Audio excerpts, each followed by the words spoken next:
Hello, hello. Welcome, everybody, to the Friday edition of Burn It Down with Kim Brown. This is the safe space where we set oppression ablaze. And you know what I would really like to set ablaze? All these people on fucking TV talking about, I can't wait for sweater weather. Please get the fuck out my face. I do not like to hear about the end of summer. Please and thank you. Okay. Summer coming to a conclusion. It's not shit that we celebrate. But anyway, I digress. Let me get refocused. How's everybody doing out there tonight? So glad that you guys made some time to come over and kick it with your homie for a bit. Thank you, thank you, thank you. What a guan chat. What's up, Fire Fam? We got a show for y'all tonight. Okay. One thing I'm gonna get into here in a bit. I want to talk about all of the anti-migrant rhetoric. No, not just coming from the likes of fucking Donald Trump and JD Vance and all these fucking goofball ass MAGA hots. I'm talking about from regular ass black people.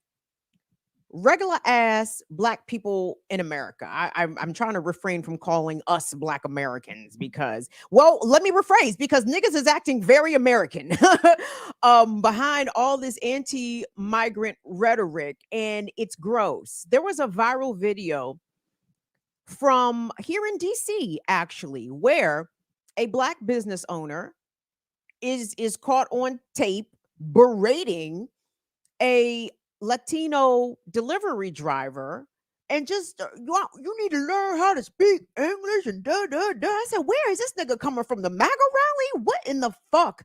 Black people. And I have been seeing these not just that, but many videos. And we're gonna check in from Chicago at a recent public hearing where you hear black people very upset about the so-called migrant crisis, and I'm so disappointed, though not surprised, that somehow black people have forgotten who the fuck our real enemy is. And I assure you, it is not the people who walked and took long ass trips from their conditions in wherever country they came from. Those people are not our enemies. Okay. And the sooner we remember that, the better off that we can be. In fact, we need to try to build with these folks to grab what is all ours, because let's not forget the reason these migrants are coming here is because America took they shit. Let me calm down. That's coming up here in a bit. That's coming up here in a bit. My palate cleanser is a good one towards the end of the show. A second line send off for R&B legend Frankie Beverly.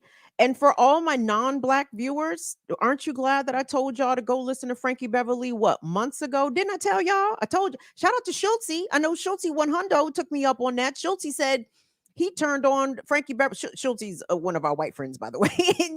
And Schultzy said that shit was jamming. I said, of course it's jamming. I'm glad that I tried to turn y'all on, those that were not already previously familiar with Frankie Beverly. I'm glad that y'all hopefully got on to Maze featuring Frankie Beverly before he made his transition. So maybe you have a better grasp and understanding as to why this was such a major loss for black music. So I want to check out the send off that New Orleans gave Frankie. And for those that know, you know. But come on in here, you guys. Thank you guys so much for joining us. I want y'all to engage in shit. If y'all want to support the platform, we certainly appreciate it. You can do so at BIDWKB. You guys, you know what I just figured out? Like yesterday, Cash App, because everything's fucking goofy.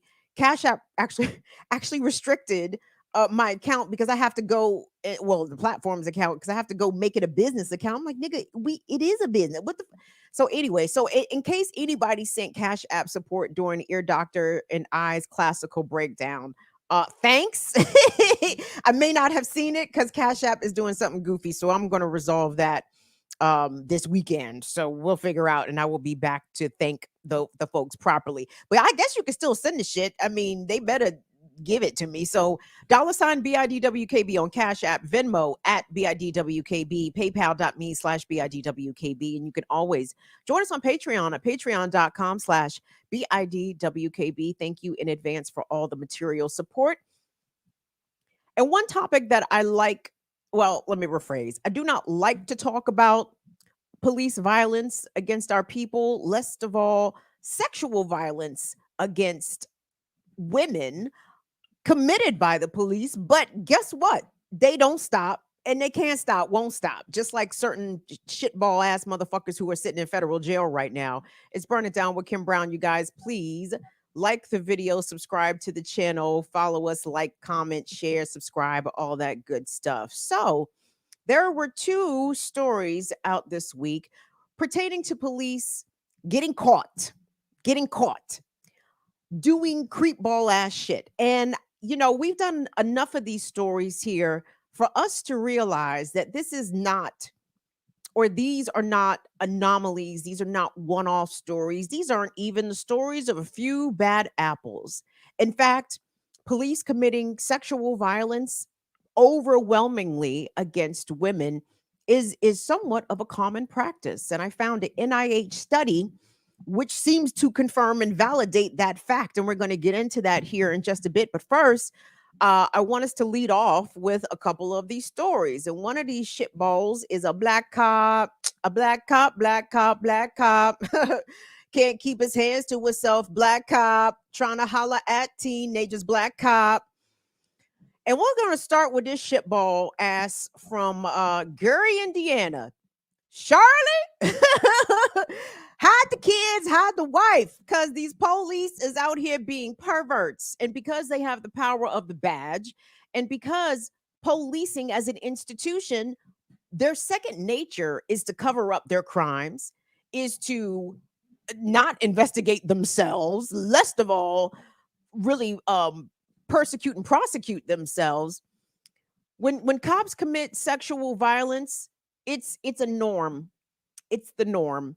And I have questions about why police with certain predilections are allowed onto the force. Well, I think I've discussed this theory with you guys. I assume during the psych exam, the psychological exam that they offer potential candidates to be police officers, I assume they let in a certain amount of psychos, right? They allow a certain amount of sociopaths, maybe only exclusively psychopaths and sociopaths. Who can really say?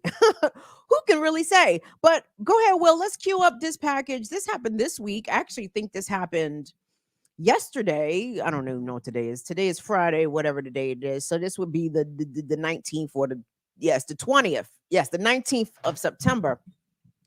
And this story coming straight out of Gary, Indiana. So, Will, let's take a look at the package. Former Gary police commander is in jail, federally charged for alleged sex crimes with a minor. Yeah, the minor was working for the city at the time as part of a summer youth employment program. WGN's Jewel Hillary live now in Hammond with details on the accusations. Jewel. Ray and Lourdes, 52-year-old James Bond appeared virtually in federal court today, pleading not guilty to 3 counts of sexual misconduct with a minor. In June 2023, former Gary, Indiana police commander James Bond, who started working for the Gary PD in 2001, was promoted to deputy chief. Early Thursday, Bond was arrested and charged in federal court for sexual exploitation of a minor, receipt of child pornography, and possession of child pornography. According to the federal indictment, the crimes took place in early July 2024 during the summer youth employment program for Gary residents between the ages of 14 and 22. Court documents say the former commander allegedly enticed and coerced a minor assigned to the Gary PD to produce sexually explicit conduct and send it to him. We did reach out to Gary Mayor Eddie Melton, who shares this. I am shocked and disappointed to hear of the indictment of a former officer. The alleged actions of this individual are reprehensible and do not represent the city of Gary's, nor my administration's core values at all. And Gary's police chief Derek Cannon says, let me be clear, actions such as those alleged in the indictment will not be tolerated in our community, especially within our agency. Upon becoming aware of these allegations, swift action was taken to ensure the safety of our employees, and the officer named was immediately removed from his authority. According to Gary's communications officer, Bond was demoted and relieved of his police powers on July 12th, and he retired on August 19th. If found guilty on all charges, Bond faces a maximum of 60 years in prison. Now, Bond is expected to appear for a detention hearing next Tuesday at 11 a.m. back here at the Hammond Federal Courthouse. A pretrial hearing is also set for November 15th, and a trial is expected to begin on November the 25th. Bond currently does remain locked up. Reporting live tonight in Hammond, I'm Jewel Hillary, WGN News. Wow. So there's a lot of things there. First of all, I must have missed the part where this piece of shit was allowed to retire. He didn't even get fired. Woo! That kind of confirms some of the findings in the study that I'm going to talk about here in a couple minutes. But yep, he was allowed to retire and did not get fired for being charged federally for the exploitation and charges relating to, sexually exploiting a minor in some way. So there's a lot of things to begin with here. So number one, what I told y'all, simply people being in positions of authority. Police have this unearned trust of the community, and I cram to understand why the fuck this is. This young person who is the victim here, part of a youth summer works program. How many of these stories have we seen where these predatory police, these pedophile police, are literally choosing their victims from community programs, right? That have close contact and work very closely with law enforcement, being mentored by law enforcement. The tragic story coming out of Massachusetts that I covered of the woman Sandra Birchmore, who was murdered allegedly by her cop boyfriend. She was pregnant, but she was a participant in that police department's explorers clubs. There have been other major cases of children, teenagers being sexually exploited, trafficked in some cases by police through these explorers clubs, these community groups that are there to, I guess, indoctrinate children into the ways of police work and community policing and whatever the fuck. And it just sounds like really it's a breeding ground or an opportunity for police to select their victims and groom their victims. And this piece of shit cop out of Indiana, Gary. I mean, and to be clear, it's not exclusive to Gary, because really this is a nationwide problem with the institution of policing. And to piggyback on what my learned comrades over on Black Liberation Media keep telling us, like the shit that the IDF or the IOF does in Israel against Palestinians, guess what? US police is doing those same sort of human rights violations against people here. We know the story of the IOF literally gang raping a Palestinian man to death. Sexual violence is part of the torturing of Palestinian detainees. And take a look. Now, I was going to say it may not be as systematic here, but fuck, I can't say that it's not. It's very prevalent across the country in departments large, in departments small, in rural departments, police departments, in urban police departments. This is very much par for the course. And why are we to believe that these are simply the actions of a few bad apples? We shouldn't think that. We should and can believe that police are doing this in a city near you, likely in your city, and that this is something that needs to be continually raised and addressed. And we should not look at these incidents as one-offs or as isolated things. They are part of the institution of policing. These are the ways in which police wield power. This is the ways in which police believe that they have power over the community, that they can either select children for their sexual predilections, or they can outright just assault and violate women, as is the case with this disgusting story. I mean, I apologize. The content, I didn't give no content and trigger warnings, but there they go. but no, but I this had to get brought out, bring them out in the wake of Diddy's arrest and all that shit. It's not just the rich and the famous, baby. It is the regular, it is the working class, it is the poor. We live in a society where women and girls, and I guess boys also, children, women and children, are vulnerable to the whims of powerful men, right? even not powerful men, right? But hold on. So wait a minute. So there was the case right there out of Gary, Indiana. Now I want us to check out this case. Maybe you've heard about this, of the CIA agent who has been charged federally, or rather convicted federally, for a slew of crimes against women. And to be clear here, hold on. Before I tell you that, just know, for every incident that a would-be predator or abuser is quote unquote held accountable for, the number of which we don't know about is innumerable, right? Like, predatory behavior is pathological. They can't stop, right? That's the reason why men who commit domestic violence, they usually have a slew of partners in their past that say that they have experienced violence at the hands of the same man. The same thing with sexual predators. They usually don't get caught after the first one. They usually get caught, if ever, after the 5th, 10th, 20th. In Diddy's case, what were we at 100? Like, the bad men get to put up ridiculous numbers of victims, and that's the shit I'm tired of. Okay, let me hold my tongue. Well, let's check out this story about a CIA agent, because don't think it's just the local yokel cops, baby. It's the feds too. It is federal law enforcement also, some of them operating at very high levels, some of them being allowed to commit their gross predatory behavior across the globe, as is the case with this piece of shit. Will, let's run that. A longtime CIA officer has been sentenced to 30 years in prison for sexually assaulting more than 24 women. Federal prosecutors say Brian Jeffrey Raymond drugged, photographed, and assaulted the women at his postings around the world, dating back to 2006. 48-year-old was found to have had more than 500 images of his victims. Yesterday, Raymond said, quote, "There are no words to describe how sorry he is."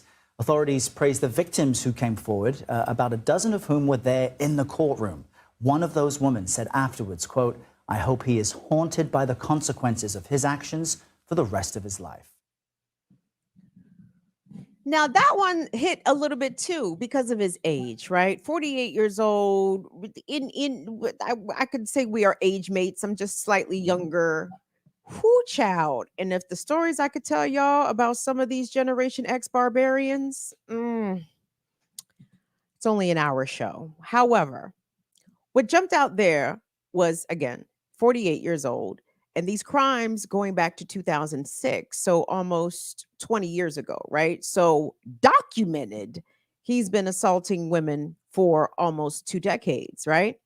I'd be curious what his college years look like.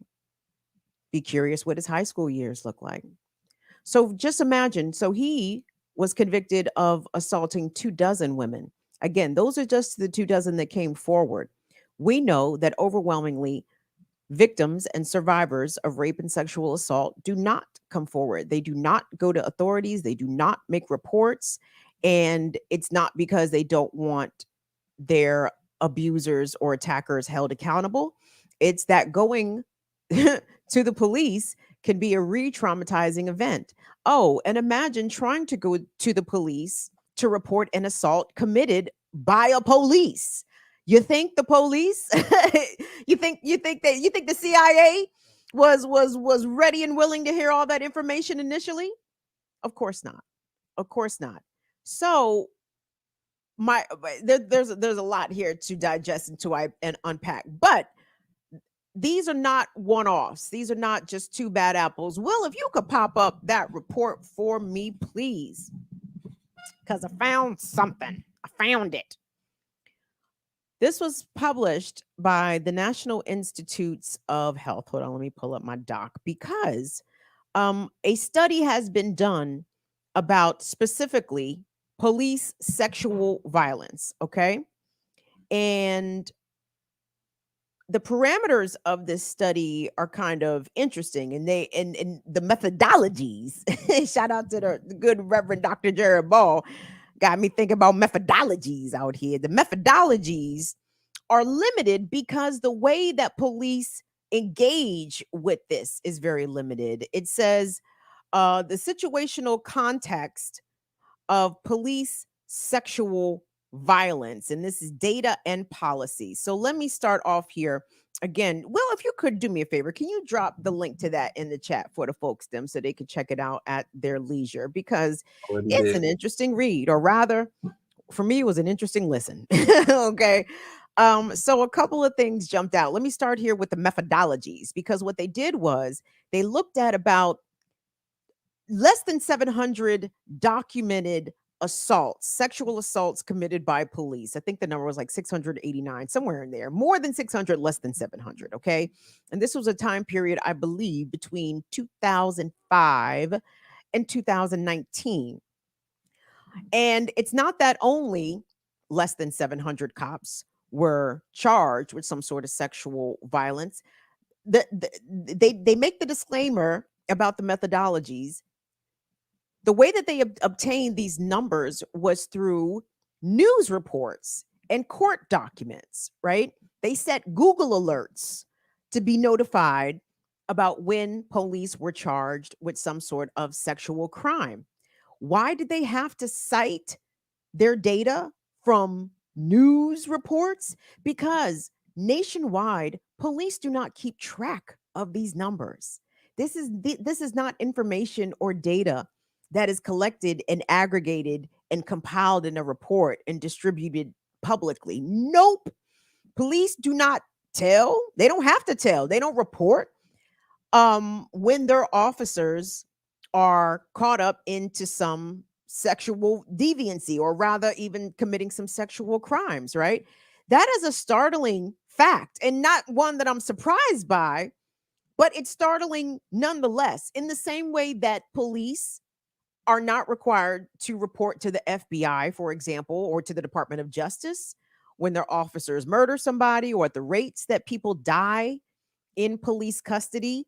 There is a reason that America and our governments at the federal level, at the state level, at the local and municipal level, there's a reason that this data is not collected and examined by the public. The fact that these researchers had to collect this data basically doing Google searches should tell you a lot. Okay. It should also tell you that this is far more of a widespread problem and a feature of policing than the police themselves, I suppose, would lead you to believe. But what it indicates is, the study goes on to say that out of these roughly 700 assaults committed over this time period from 05 to 19, more than half of these officers were not fired after being arrested, right? Maybe some were allowed to retire, as that Gary commanding officer was allowed to, or some of these pieces of shit are allowed to resign without having to be fired, and I guess not compromising their benefits or their pension or any of that shit. I'm like, look at the cops caping for the rapists. Look at how the rapists get protected. Look at how the police protect themselves. But the study goes on to say, it indicates that there are three main ways in which the police are finding their victims. Police that commit sexual violence, the way they find their victims. Okay. For one, overwhelmingly, over 90% of these assaults, I think it's actually 96% of these assaults, are committed by men. Shocker, shocker. But the three ways in which they find their victims: number one, driving while female; number two, child predation; and number three, sex workers.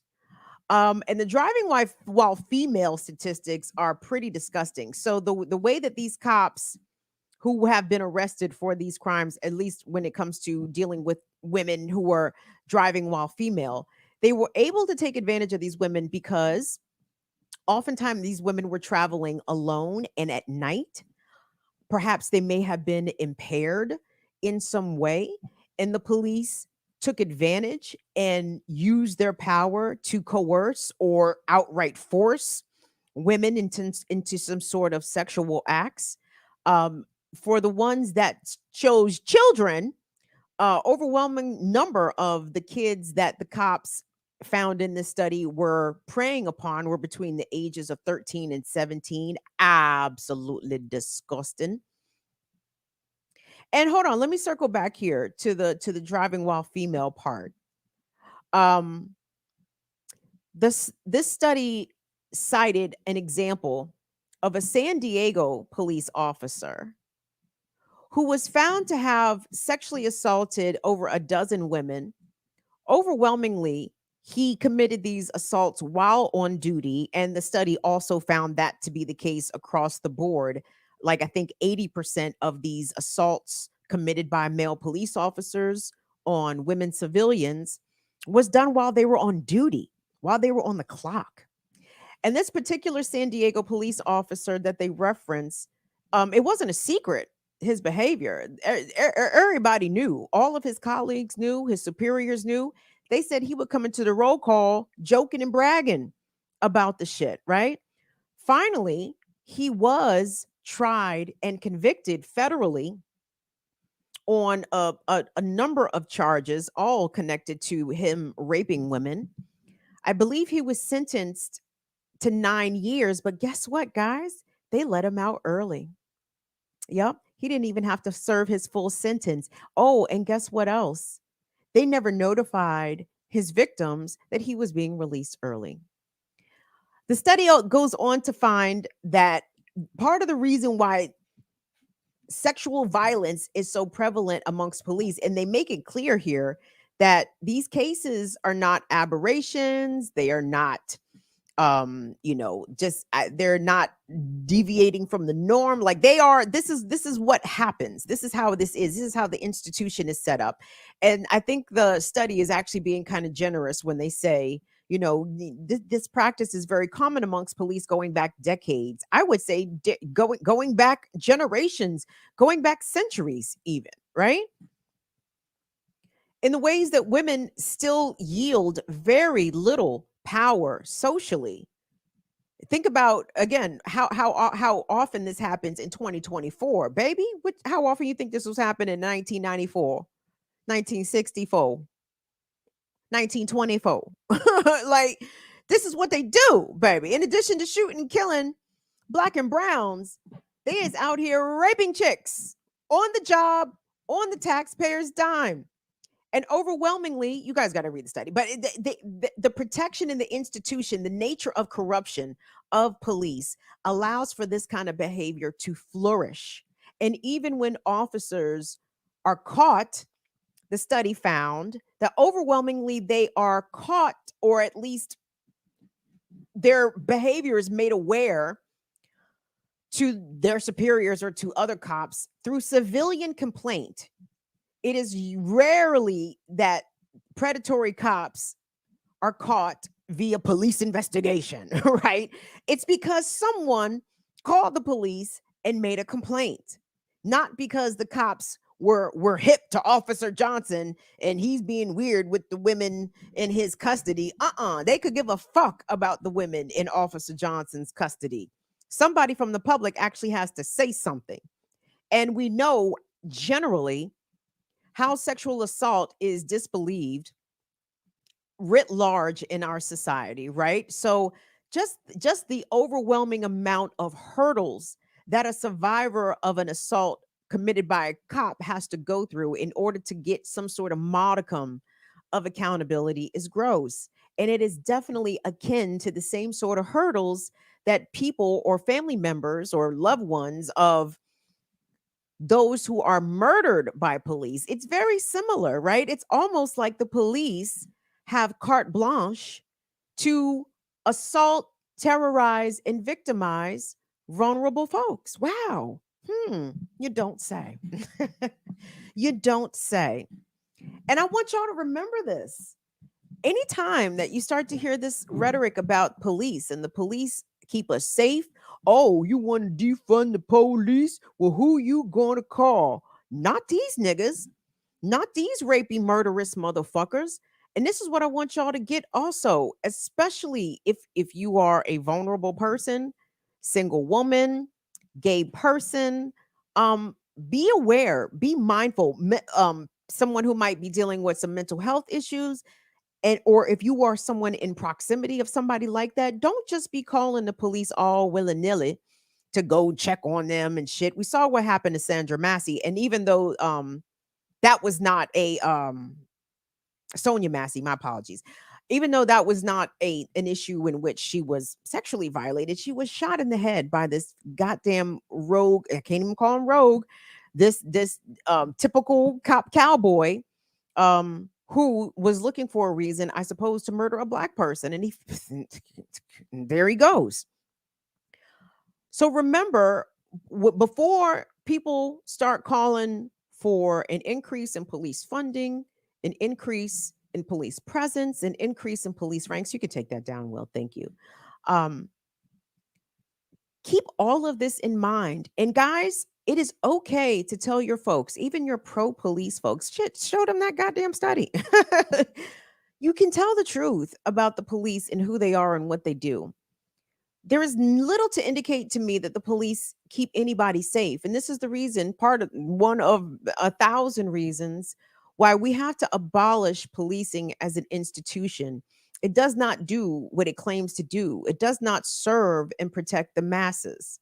You know, these cops are allowed to be predators. They're allowed to be bullies. They are allowed to be abusers.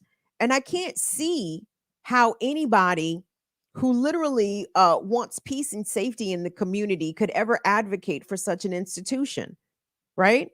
So keep in mind, and I want us also to be looking at people wild skeptically. You know what I'm saying? When we be like, well, we need more police around here because these little is out of control.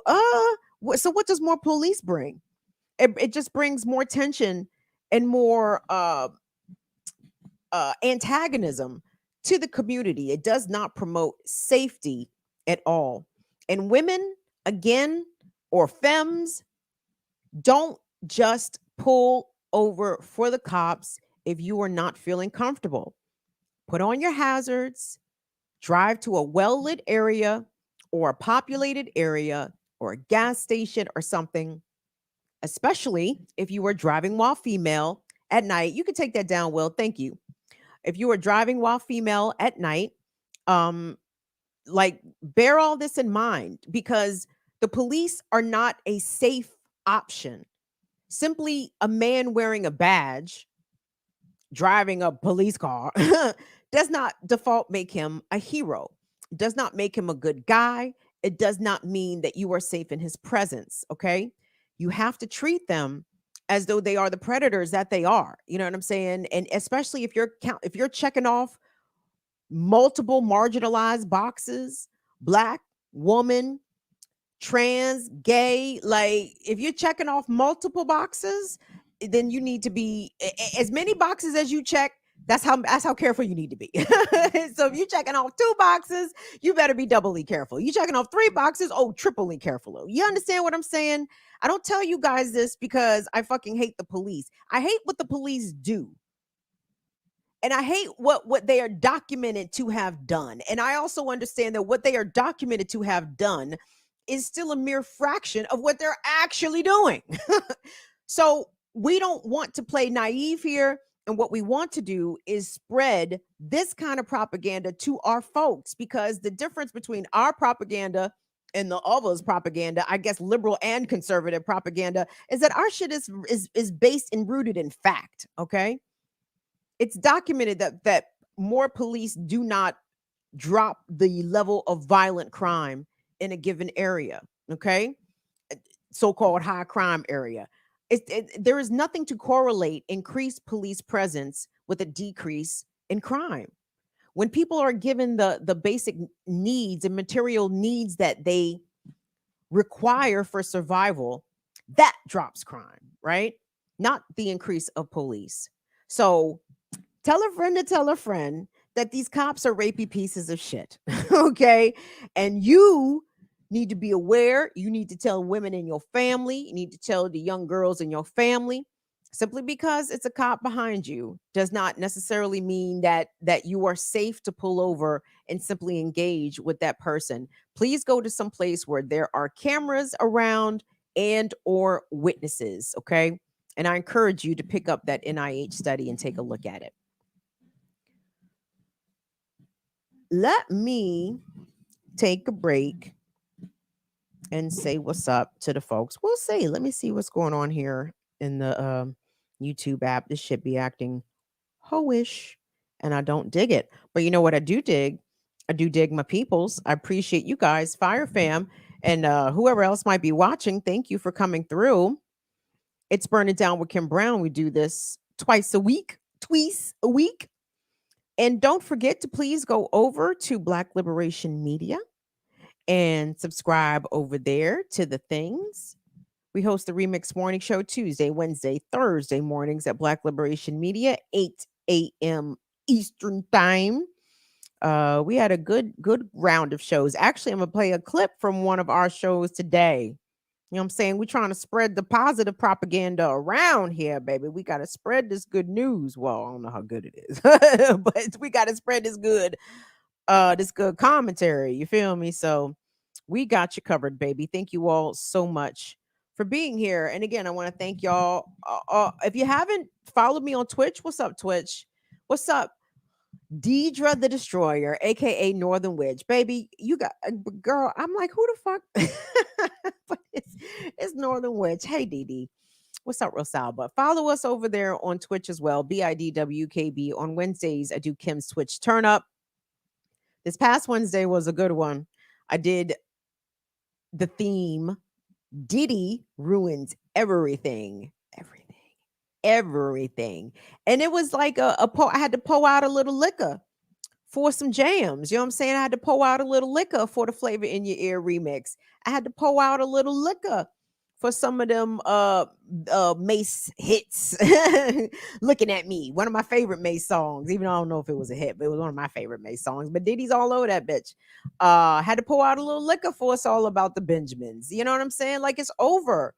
We could never publicly enjoy these records ever again. And that's a shame, because as I was saying on the Twitch Turn Up, it's not the fault of the artist. It's not the fault of Mace. It's not Notorious B.I.G. or Total or Little Kim's fault, like, that we can't enjoy their music that features Puffy, because he was a fucking parasite. He was a talentless leech whose only I guess ability, well, he had two abilities. One ability was to be able to spot talent. I guess three abilities. Second ability was to be able to exploit the shit out of the talent.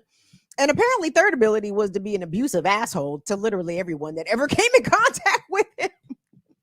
Worker, partner, man, woman. Diddy was horrible to everybody.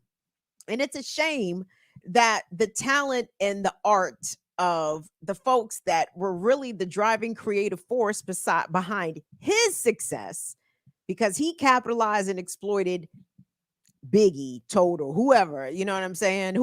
Craig Mack, like whoever's talent, all he did was put his little bullshit ad libs all over their art and was able to claim credit for it. But now, as shit is looking wild funny in the light, we realize that this man has just sullied people's catalogs, and it's not going to be okay to be publicly blasting some of these songs. Now, maybe AI, artificial intelligence, can do something about that. Can we erase this nigga off of some of this shit, please? And thank you. Do that. But fuck Puffy. And unfortunately, I'm so sorry to the artists whose art that he absolutely ruined with his lecherous, parasitic, stamping all over their art, besmirching their art with his disgusting take that's right, all that. So fuck Puffy. Anyway, I don't really have too much to say yet about his indictment. I feel like there's another shoe gonna drop here, maybe over the weekend, because you know how this shit go. It was a full moon, baby. Not only a full moon, but it was a partial lunar eclipse in Pisces. Now, specifically, I cannot tell you what that means, but I keep telling you guys, shit happens during full moons. The full moon illuminates the darkness. It brings shit out. Okay. And I don't think this moon is done. I think this moon got a little bit more light to illuminate on all the crevasses of darkness that these terrible people have been out here putting and doing. So anyway, just wanted to say that. So moving on here, the topic of immigration, illegal immigration, and migrants has been some of the top talking points of politicians and talking heads alike. It's Burn It Down with Kim Brown. Guys, we do this every Tuesday and Friday, 7 p.m. Eastern. Please like, share, and subscribe, and comment below as well. So, in addition to Trump's disgusting smear and just outright lie that was picked up and widely circulated about Haitian migrants in Springfield, Ohio, allegedly eating dogs and cats, which is bullshit. Why the fuck would they do that? That doesn't even make any goddamn sense. But it does make sense when you know how racism works and you know how othering works, right? But it's not just coming from the likes of the MAGAs that's bothering me. All this anti-immigrant rhetoric. It's coming from regular ass Black people. And when I say regular ass, I mean Black Americans. And these motherfuckers is out here sounding mighty, mighty American. Will cue up that viral video for me, please, because this video was making the rounds on TikTok, right? And I guess TikTok is what drives the fucking news because it got picked up locally here on DC media, and it's because it happened in DC. And I want you guys to take a look at this video. And to be clear, you're just going to hear just a bunch of really disgusting, gross, why don't you speak English? Go back to your country kind of rhetoric, but it's coming from a Black man. And when I saw this shit, I'm like, Joe, I say, we have to do better. We have to remember, or at least maybe some niggas can't remember because maybe they don't fucking know, but we have to know who our enemy is. And I assure you, it is not the brown person out here doing food delivery who may or may not speak the language well, if at all. That person is not your enemy. We're going to talk about who the fuck the enemy is here in a second, but we'll run that video, please. You need to learn it. In America, you need to learn it. Learn English. Learn it. You get money in America. This isn't you getting money in America. Learn English. I don't give a fuck. Learn it. Learn it. You riding on the roads, learn English, motherfucker. Talk about that shit. Learn English. Learn English. Learn English. Learn English. This ain't your fucking country. This ain't your fucking country. Learn English. Learn English. This ain't your fucking country. Fuck wrong with you? Fuck wrong with you, boy? You better learn English. Hey. Learn English. Insultando, no entiendo ni madre lo que me está diciendo. De la tienda. De la tienda. You better get on.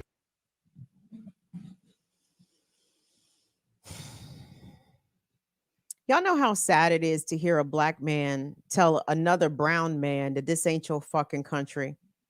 And this man said that the Black man said that shit with a straight face, as though a Black man in DC, Justin Robinson, just didn't get murdered by police while he was asleep, by the way.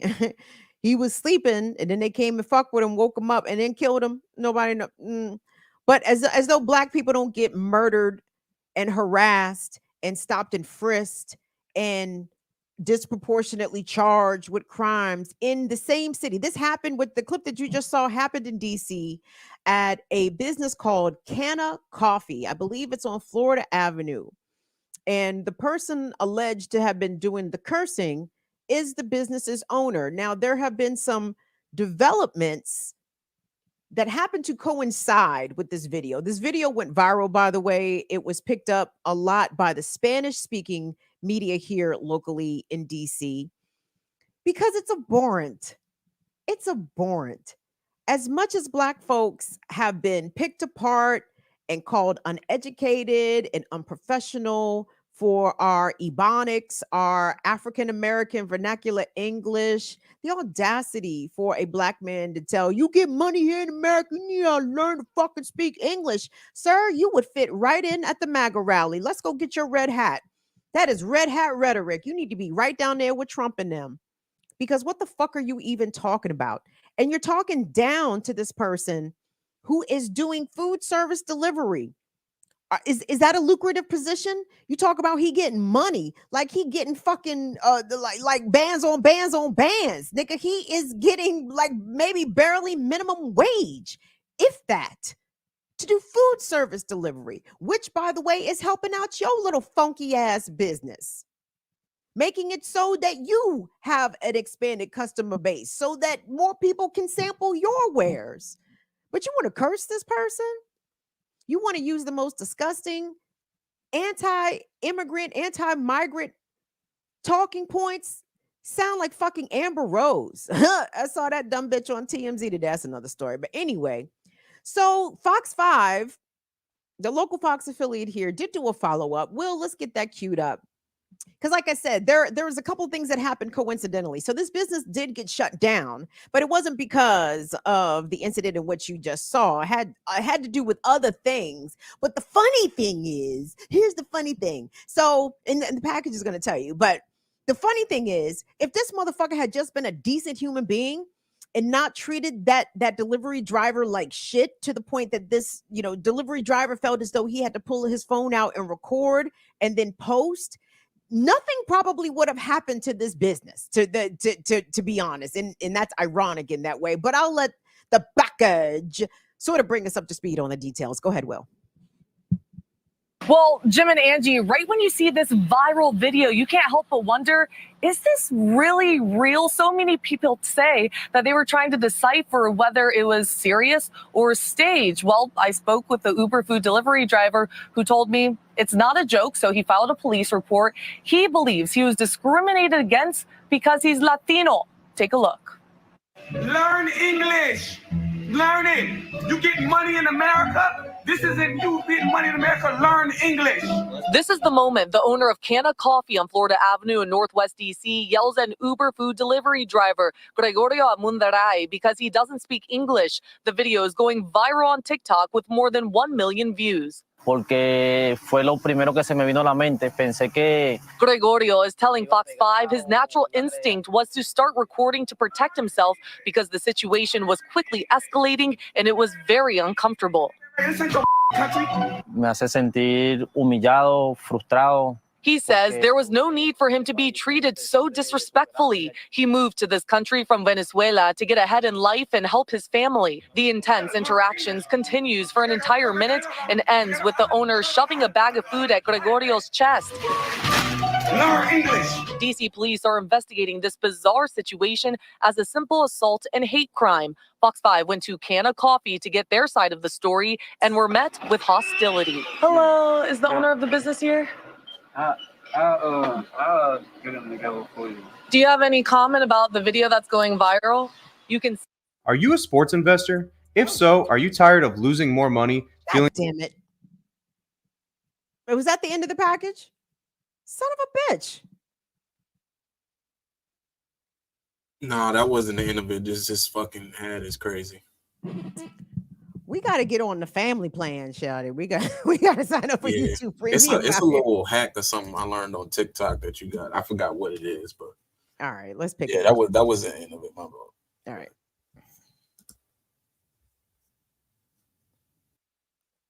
Pick it up. I thought you said that it was not the end, or no, it was the end of it. Oh, okay. All right. Thank you. So there you go. So hold on. So the coincidental information is that Canna Coffee had a number of, I believe, violations that the city, DC, had issued against it. And in fact, I think they had gotten a couple of orders to either shut down or comply in some way. They were not in compliance. And they were, up until a couple of days ago, still open for business. But because of the virality of this video, right, DC went over and got with Canna Coffee probably a little quicker than they would have otherwise, and went over there and shut them down. And like I said, the city did not shut the business down because of the video. But when you bring negative fucking attention to yourself, when you basically tell on yourself, when you are out here being a bad person, an intolerant person, a gross American, like that is the most American shit. Like that is so on brand with America. The xenophobia, the demanding that you speak English, sounding like the crackers of I can't even say of yore. Sounding like the crackers of yore, yesterday and today. Even crackers being disgusting to their own, like coming over here, the Italians, the Irish, the Polish. Y'all better, you men speak English, like all the xenophobic discrimination that whites even showed to each other, to other new migrant or immigrant white groups coming over to the United States. That is such a standard trope that you have to learn the fucking language as though this country has its own language. You know what I'm saying? It's a melange. It is a melting pot. So much of American vernacular is borrowed from many different languages. So again, I get frustrated with the idea of Black people, especially telling brown people that they need to learn English. It'd be nice. It'd be valuable, I suppose, for all parties. Actually, it'd be valuable for non-Spanish speakers. If you want to know what the fuck Spanish niggas are saying, learn Spanish. It's a two-way street. The same way they can learn English. If you want to know what the fuck they saying, learn Spanish, nigga. It's really that goddamn simple. But you don't have to berate people.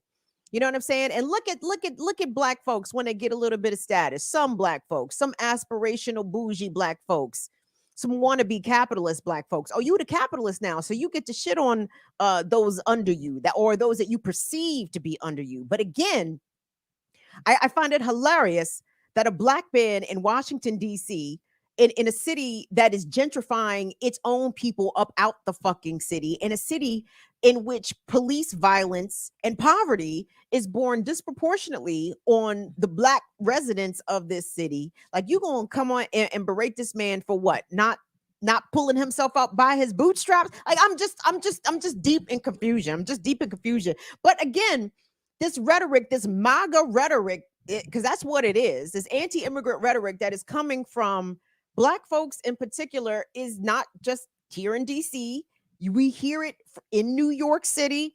We hear it in Chicago. And in fact, there was a meeting. Hold on, let me pull this up. Will, if you could get that meeting queued up for me, because this was a meeting coming out of Chicago where the tensions between Black residents and undocumented migrants. By the way, hold on. New York and Chicago and DC and Philly as well. Baltimore, maybe to some extent, but I know New York, Chicago, and DC for sure.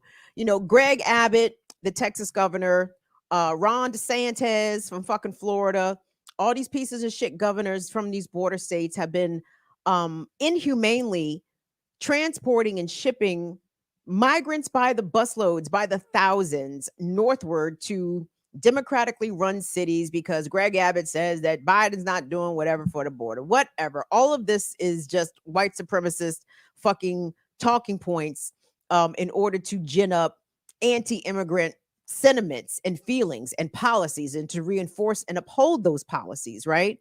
But my Black folks in these cities are having are not peeping game here, right?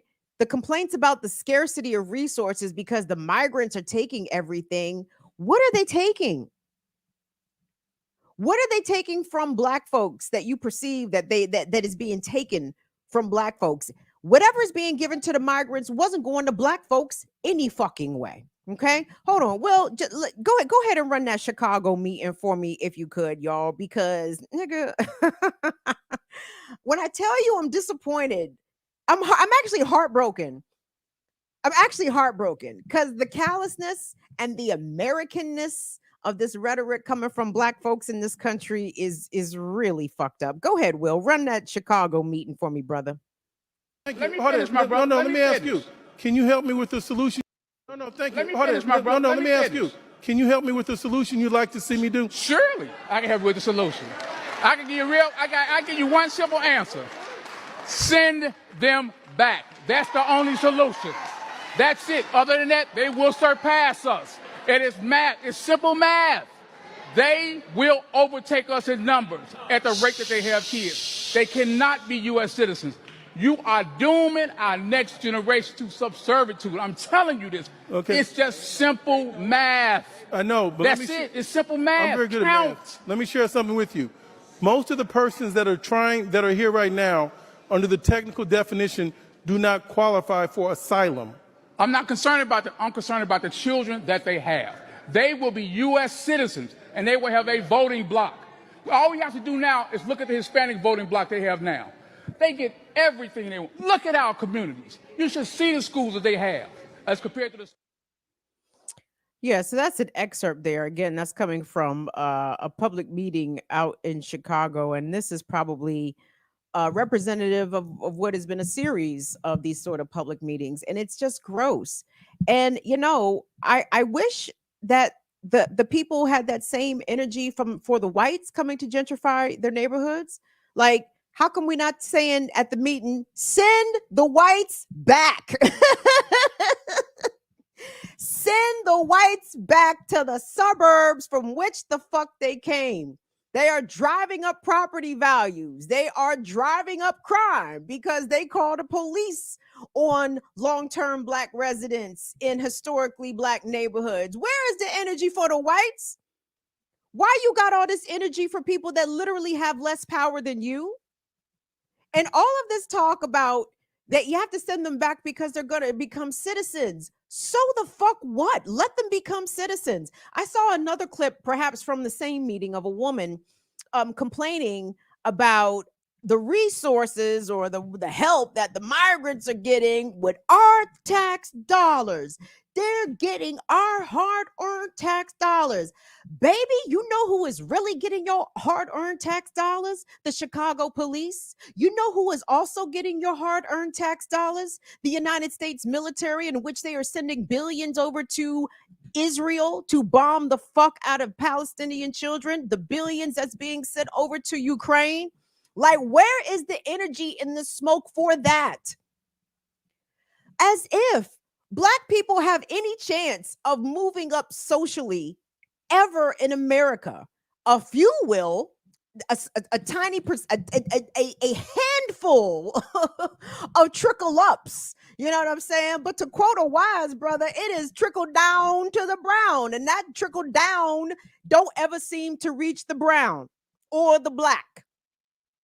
And in this farcical argument that at the rates that these immigrants are having kids, they're going to destroy our future. Where is this smoke for your leadership, your democratic leadership in your respective cities that continually cut funding to public education and add funding to policing and surveillance?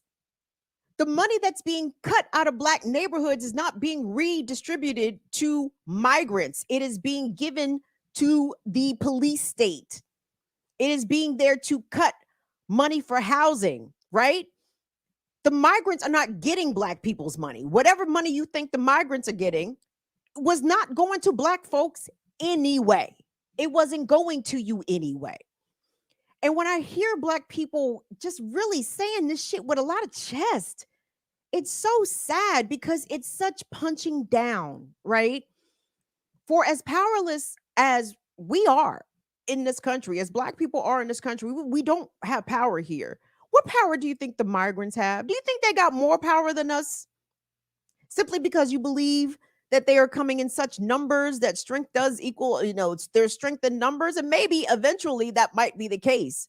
But basically, you're talking about a bunch of people who legally cannot work, who legally cannot vote, and without the ability to earn income, etc. How are they supposed to obtain housing? How are they supposed to obtain documents? Like, they are the political pawns here, right? And what is happening is that the Black and the brown, or rather, I guess the Black is being pitted against the brown, as if our common fucking enemy isn't white supremacy.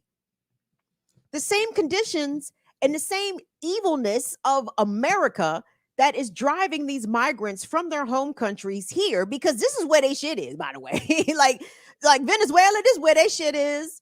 Motherfucking Honduras, you know what I'm saying? All the extraction of natural resources, all the stuff, right? The destabilization of a lot of these countries, political systems, of their economies, the way that these countries get hit randomly with sanctions from the United States. That is what's driving the conditions here. Not because Latinos or undocumented folks want to come here and supplant Black folks. Not the case. And can I say this? Will, can you cue up the good Sistren, please and thank you? Because if I'm not mistaken, and I think I understood this the right way, this came up a little bit with Jacqueline Luqman and Ricky Ryan on the Wednesday edition, the Women's Wednesday edition of the Remix Morning Show this week. They were actually talking about this in the context of Black folks in America either feeling apathy or hostility towards Palestinians because of the perception that Palestinians are anti-Black. They don't like us anyway. And, you know, the whole concept of Afro-pessimism, like the whole world is anti-Black and they don't like us, which there's truth to it, but it's not ubiquitous. It's not 100% across the board. Every other country in the world necessarily in their residents don't all hate Black people, right? Black folks got it rough a lot of places, okay? But that doesn't mean that others also don't have it rough. That also doesn't mean that other folks in regions around the world aren't sympathetic to what Black people in America have endured and continue to endure. So just to assume that Palestinians or Venezuelans or Colombia or whoever, they don't like us anyway, so why should we let them in our neighborhood? What are y'all talking about? We are all under the same boot. So anyway, put that, the anti-immigrant, context and whatever, because how Jackie and Ricky were referring to it was in the context of Palestine, but I think it applies in the ways in which I'm referring to here. So go ahead, Will, let's let that play. This evil entity up. It's not like they don't know. They do know. They know exactly what Israel is and what they've been doing. Yes, they know. They're just committed to the project too. But for those of us who, yes, are subjected to the same propaganda and indoctrination about Israel that, Ricky was just talking about, that the Ethiopians have been subjected to in Israel, we've been subjected to the same propaganda just coming out of this government about how Israel is the eternal victim of the dirty Palestinians, trying to defend their own land. You know what I mean? But when it comes to, I can't even describe it. I don't understand how people get to, okay, that's really horrible what they're doing to those Africans over there, to all of a sudden, well, that doesn't have anything to do with me. That ain't us. So, and it doesn't have anything to do with me because Palestinians have anti-Blackness. Like, and can you imagine, Jackie, if Afro-Palestinians don't exist? Right. And could you imagine now, let's say, because that's something that is not, right? Because if we're learning now that there has been an influx of African asylum seekers that have been made to sign up with the IOF for promises of, but so that means that there's no numbers of how many, right? But let's say that's the case. And you're telling me that these people have no right to be like, fuck them because they're Black, right? Because they're African. These people have no right to be like, fuck them niggas. Like, because if you're like killing me and my people, like, that's what I'm trying to, like, there's no broader aspect of that, right? Because it's just about, oh no, we are the most wretched of the earth. All the bad things only happen to African people. Only, right? We can never be the surveyors of the badness. We are only the receivers of it. Mm-hmm. Mm-hmm. And I think that sort of line is what makes, for me, Afro-pessimism so uniquely dangerous. because it does not require any kind of of stepping back and thinking on a broader level of what we're talking about. How is the whole world anti-Black when Blackness has not touched the whole world? And yes, everybody would like to think that, but are you like, come on now? You're talking like the people in Tibet just innately racist? No, right? And then it also moves away from the history of Asia and the exploitation coming out of Asia, East Asia, South Asia. Because again, it puts us primarily as the only ones to ever have, and that is the way that it's depicted. So that when you point out, all right, well, they also seem to be the oppressors. And how do we also explain neocolonialism in the comprador class? Right. I mean, we can't be both victim and fucking villain. It has to be an understanding. But there's no real approaching of that, right? It's just this kind of idea that we are just supposed to accept that we're the wretched of the earth, the whole world is anti-Black, and there's just absolutely nothing we can do about that. And I feel like that is where it gets it becomes an issue, because it does not really allow for a critical thought about the particular dynamics of and material conditions of a situation, right? And it's like, let's just place this here and this here and this here, and it applies across the board. And that is not dialectic, and it's unscientific. And the other day, those claims are bullshit. that basically that is it. It's not that. I think the thing about this the theory of anti-Blackness that I really, or anti-pessimism, Afro-pessimism, that I really do not like, is that it does seem to provide cover for the comprador class. I think it does. It doesn't. So if the world is anti-Black, then how do you explain Lloyd Austin? How do you explain Susan Rice? How do you explain Barack Obama? They're Black people who so how do you frame their continuing the exploitation of Black people and the oppression of Black and how do you frame that? And then what I saw was people saying, oh, well, that's internalized anti-Blackness. And it's like, Jesus Christ, this is not. It just moves and moves and moves. And also, like, I just want to address something. Somebody in the chat says, why do Asians across the board perpetuate? Across what board? Like, again, this is what I'm saying about how people are having these discussions. Do you understand how, like, what is this even saying? What are we even asking here? Across the board, all Asians. Do you know how big Asia is? No, like, Eric. Russia's a racist country. You know the demographic makeup of Russia? You know how huge Russia is? Nope, they don't. To say that, oh yeah, it's just anti-Black country. They don't know where the Black people are in Russia. They don't know there are Black people in Russia. It's listen. The American public school system reminds us every day about this illiteracy rate. And people get online and they just throw out facts, having read nothing, having studied nothing, have no historical foundation, but they say things matter-of-factly. And that is the issue here. Because when you say things matter-of-factly, like Palestinian people are anti-Black, that's an issue. Yep. And then these are people who, as you're pointing out, Ricky, these are people who don't know any Palestinian people.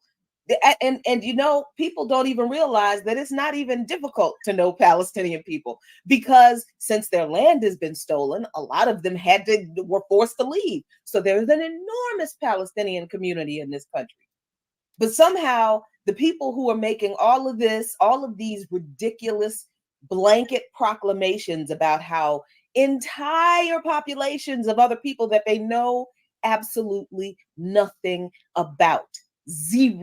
Nothing about other people. That's good, Will. That just make these blanket pronouncements about how these other people hate them without knowing other people's struggles, without knowing other people's material conditions, without knowing anything about the history of other people in our engagement with these. Oh my. Oh my, that's good. That's good. But you guys get what I'm saying, and I hope I'm trying to contextualize that properly, even though they weren't specifically talking about the dynamic of which I have been referring to in this segment. But I think you guys get the correlations, and can draw those lines together, because for these black folks to be in here talking about, you better learn the language, this ain't your fucking country, and send them back. What are you talking about? Send them back to where? Send them back for what? They are not taking anything from us. Your mayor is taking things from you. Your mayor in DC, Muriel Bowser, is using your tax dollars to give new DC police recruits $25,000 signing bonuses, right? In Chicago, the CPD budget continues to be elevated, and the Chicago public school systems continues to be cut. But this doesn't have anything to do with migrants, right? That was going to happen anyway, because the black leadership or misleadership who is serving at the behest of the the Watts at the top, they don't give a fuck about you niggas whether or not it was migrants here or not. Your shit was going to get cut any fucking way, because that's the nature of this country. But they seem to think that we are in competition for literal scraps with brown people coming to this country without really understanding or wanting to address in any meaningful way who our real enemy is. And it is Kamala. It is Joe Biden. It is the Democrats. It is also Trump and the fucking Republicans. If they close the border, you think that conditions are all of a sudden going to improve for black people? What the fuck makes you think that? What in how this US government has operated in its existence, what makes you think that they about to start doing shit for black folks that you think that they are doing for migrants? Oh, they get free housing and they get well, I see a lot of them by the thousands sleeping in tents, sleeping in crowded shelters, being shuttled around like chattel themselves. And yes, if they aren't given some sort of sustenance, some sort of stipend or something to survive on, what would you rather see? You would rather see what? Skeletons in the street?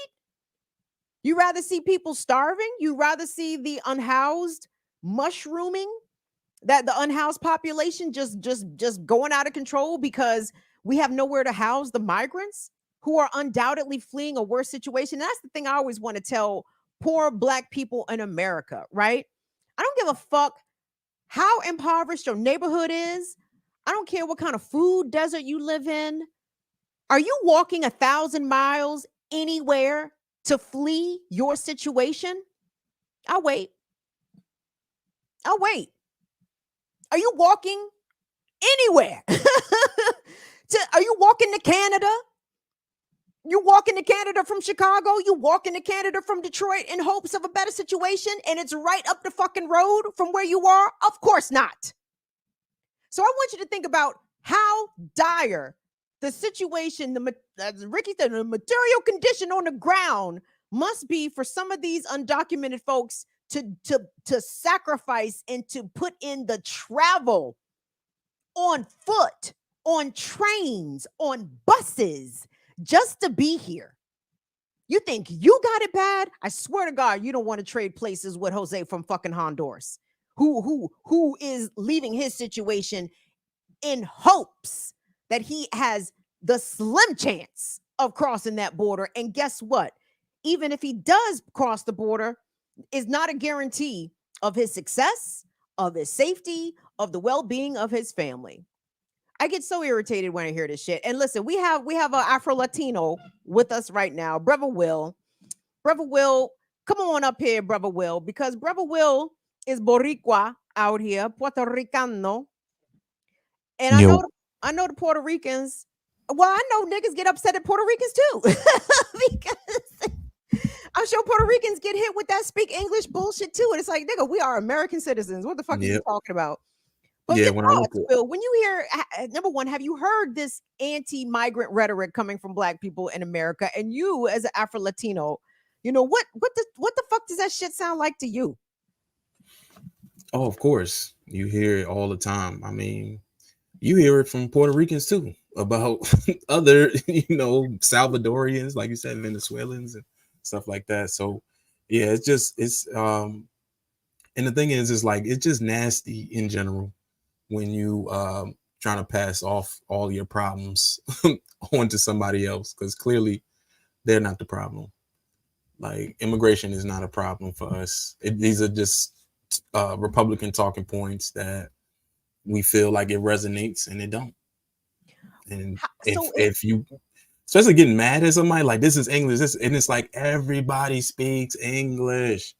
Everywhere you go, everybody speaks a little bit of English, 90% of the time. So it's like, why don't you? And it's like only Americans don't feel shame for not knowing another language and shit. Like, why don't you know another language? Like, what's wrong with learning something else outside of your shit, allegedly? And then the claim, it's like, bro, come on. And then isn't that the dude was like a can of like, so is that like some weed coffee he was on? Like, well, he ain't taking his shit. What's going on? I'm not certain, but the business is closed. So voila, look at the karma coming back. It just quick fast, you know what I'm saying? Quick fast, that karma come right back.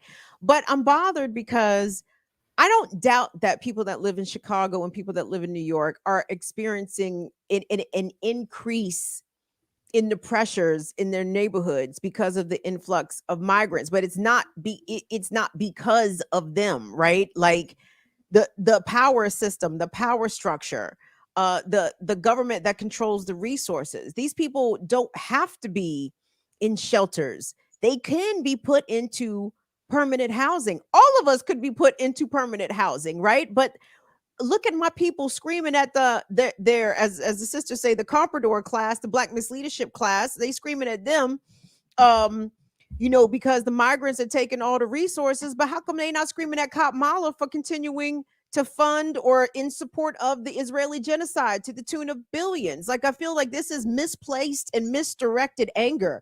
Like, your anger really need to be up at the very top. That's where all your money is going. That's where all of our housing, our healthcare, our education funding is going to fund America's wars. It is not being gobbled up by the fucking migrants. Like, it's just this cognitive dissonance, and niggas can't fucking see the forest for the trees. That's the shit that pissed me off. Yeah, no, I totally agree. And it's like, if we had that conviction about fucking where's the funding going to the, like you said, to the schools, to the shit, to transportation, to all this other shit, you want to antagonize people so bad. But when your life is shit, everything looks like shit, I guess. I guess. Well, thank you. Well, you want to contribute anything else? No. No. Thank you, Will. All right, y'all. Thank y'all.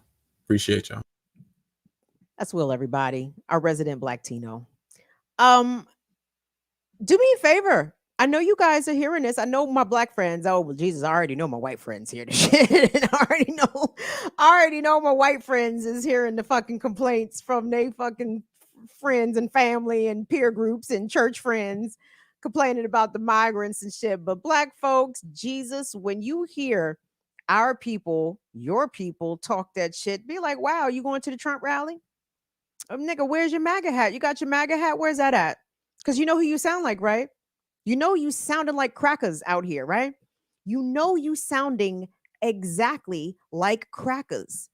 And that's not no shit to brag about, okay? Like, I know niggas aspire to move up the social ladder, and we have some aspirational folks thinking that, I guess the more that you parrot whiteness and white supremacist talking points, as was pointed out by Dr. Jill Stein to one of them Black misleaderships, the more you parrot the white supremacist talking points, I guess what you think the whites is going to be better to you?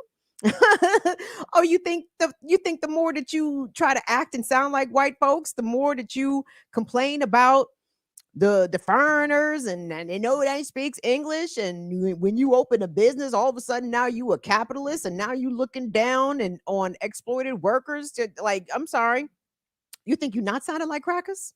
You think you're not sounding exactly like crackers? Check yourself, man. These migrants don't have, nor are they taking anything away from you. Joe Biden has taken a lot from you.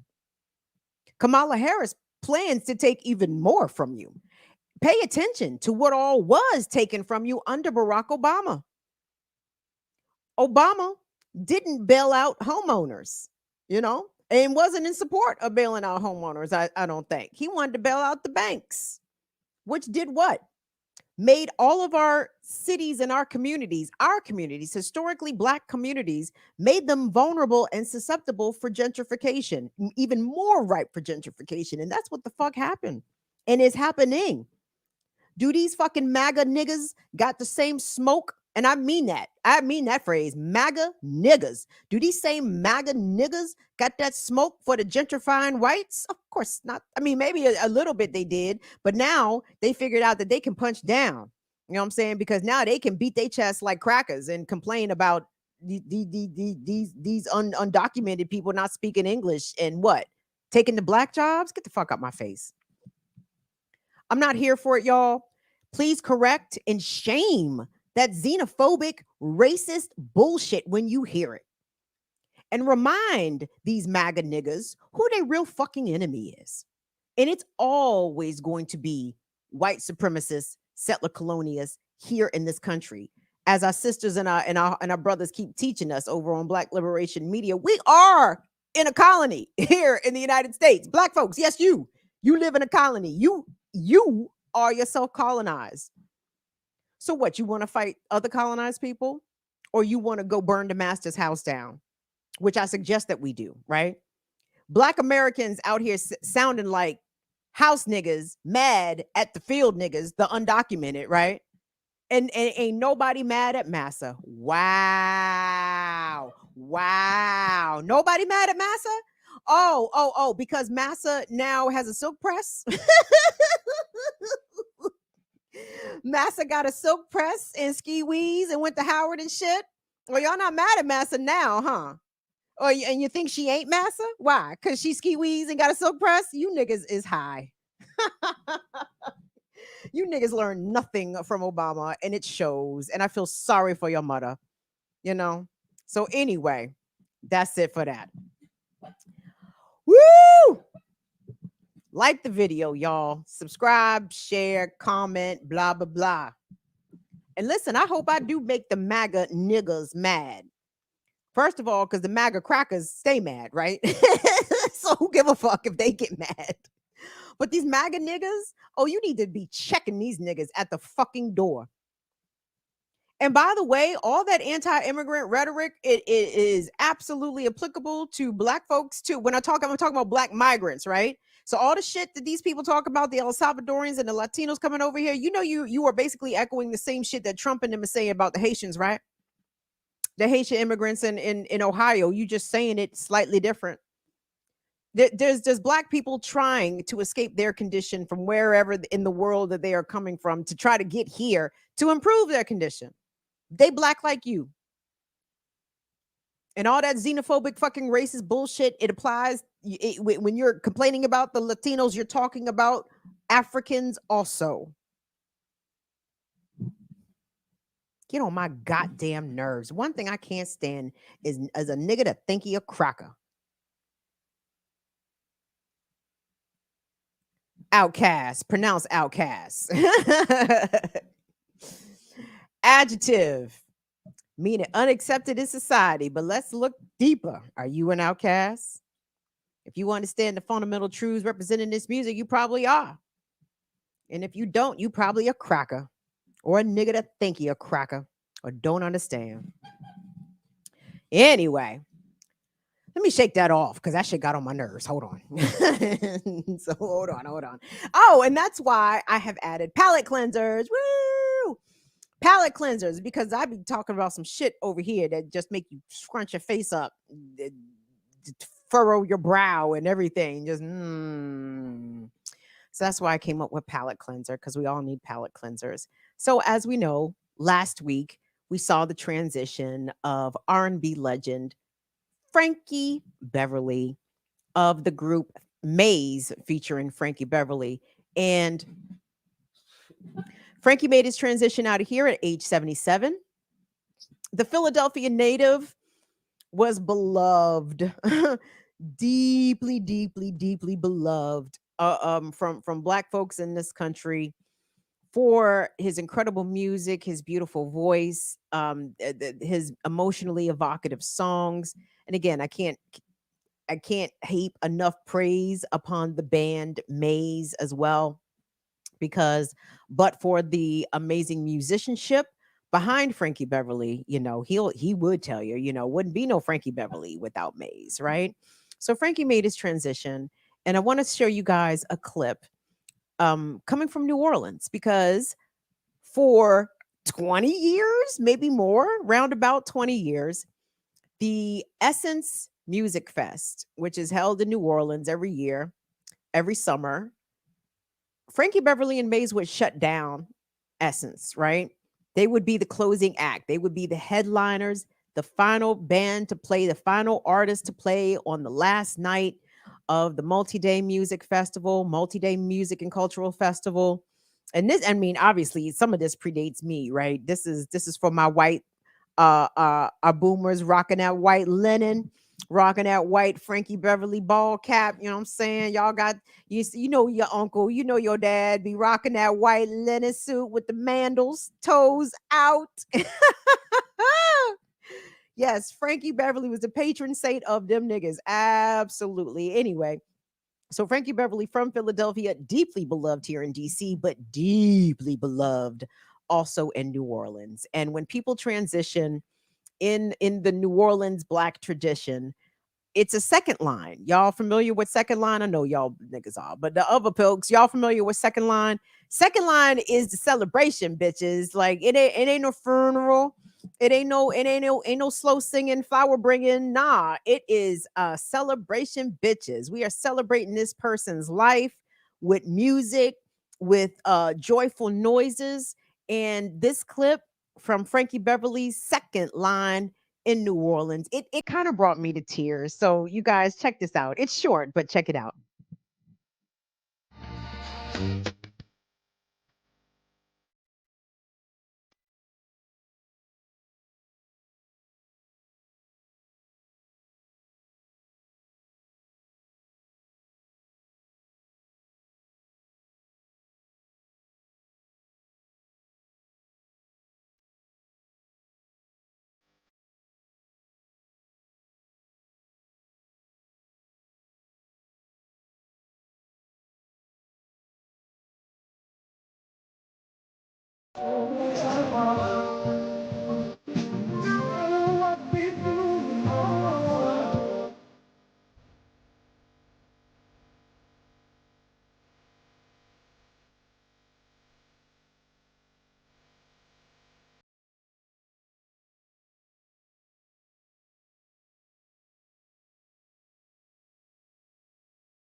Oh my gosh, that's so dope. You guys, New Orleans is such an amazing, magical musical city. And all just to hear the musicianship right there from the Maze featuring Frankie Beverly hit titled We Are One. Wasn't that beautiful? Like, wasn't that just very, very just like again, it's a little emotional because it was so good. Like it was just very well done. And to hear Frankie's voice come in over it. Just a very touching send off. The second line send off coming from New Orleans, going out to Frankie Beverly. May he rest in peace. So, guys, that's our show. Thank you all so much. If you're watching, please engage with the video. Give us a like on the way out because y'all know YouTube be acting like a hoe. A hoe. So engage with the shit so they know that somebody's over here fucking with it. We appreciate it. Comment. If you know any MAGA niggas, I would love to hear your MAGA nigga story in the goddamn comments. Tell me about your wayward fucking uncle complaining about the Mexicans. Jesus, God help us. Our folks is so down bad out here, and it's such a sad, sad, sad, sad reality. But anyway, engage with the content, guys. We appreciate it. Like again, support us materially here if you can. Cash App $BIDWKB, Venmo at BIDWKB. PayPal.me/BIDWKB, or you could always join us on Patreon.com/BIDWKB. Don't forget to also subscribe all the related channels to Black Liberation Media as well, and join us on the Remix Morning Show. And if you didn't get a chance to catch Ear Doctor and I on Classical Breakdown, can I humbly say we killed that shit? Because I'm a Leo, so I'm humble and shit, right? I mean, but with all due humility, we killed that shit. Killed it. We did the Jackson 5 and the Jacksons. And I even told them, like, right after we ended the broadcast, I said, nigga, that was good. Because our sample show, our show the previous week about samples, I mean, that joint was all right. I misunderstood the assignment. So me and Ear Doctor, we kind of got our wires crossed a little bit on that one. Me and my nigga came together on that J5 the Jacksons episode, though. I said, look at the lumpkins out here. Look at the lumpkins out here kick stepping like kid and play in good time and everything. Go check that out. Classical Breakdown on Black Liberation Media. Me and the Ear Doctor did a bang up job, if I do say so myself. So yep, do that. Anyway, guys, please take care. We're going to pour out a little liquor for summer. We're going to pour out a little liquor for summer. Last day of summer, first day of fall this weekend. I don't like it. But it is what it is. So onward. So anyway, I guess I can't be rocking my sports bra only. God damn it, it's going to be cold again out this bitch. Oh, God, I hate it here. Anyway. Thank you so much to Will and Molly for all that they do. There is no me without thee, without the thems. So I appreciate everything that Will and Molly do. And Fire Fam, I appreciate you guys as always. So we'll see y'all back here on Tuesday. Love you guys. See y'all later. Bye-bye, y'all. Peace, peace, peace.